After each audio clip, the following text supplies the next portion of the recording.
Chers collègues, la parole est maintenant à Madame Katia Poursopoli pour le groupe CRCE-K. Vous avez 4 minutes, chers collègues. Merci, Monsieur le Président, Monsieur le Ministre, mes chers collègues. Je remercie mes collègues du groupe socialiste d'avoir inscrit ce texte à l'ordre du jour qui nous permet finalement d'avoir le débat sur le modèle d'organisation du financement du secteur médico-social et particulièrement des établissements d'hébergement pour personnes dépendantes.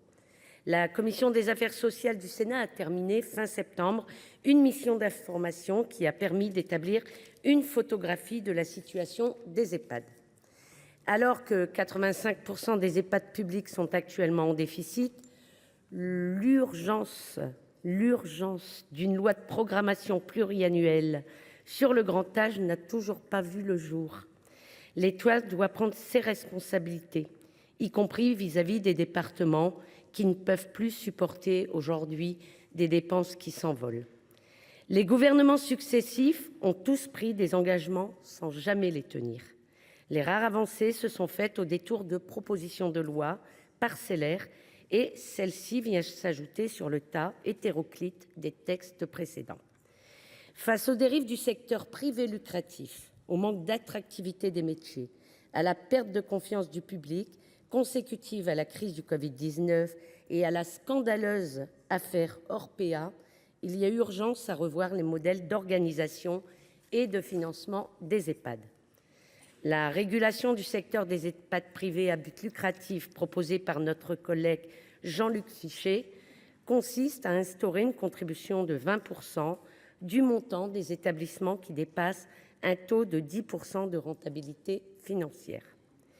Pour nous, cette taxation est la moindre des choses au regard des dérives de la financiarisation de la santé et des bénéfices réalisés sur le dos de nos aînés. Finalement, la question n'est pas celle du niveau de profit réalisé par les établissements, mais celle de l'existence d'un secteur privé lucratif dans la santé et le secteur médico-social. Dans son livre Les Fossoyeurs, Victor Castanet a démontré les contradictions indépassables entre l'exercice des missions de service public et la recherche de rentabilité pour satisfaire les actionnaires. L'instauration d'une contribution sur les superprofits des Ehpad lucratifs n'est donc pour nous qu'une étape. Il nous faudra réfléchir à l'installation du secteur privé lucratif qui pose un véritable problème. De la même manière, nous proposons de supprimer les niches fiscales pour les investissements immobiliers en Ehpad et nous proposons la création d'une redevance sur les Ehpad commerciaux. En conclusion, cette PPL constitue un petit pas sur le long chemin de la création d'un véritable service public de la perte d'autonomie.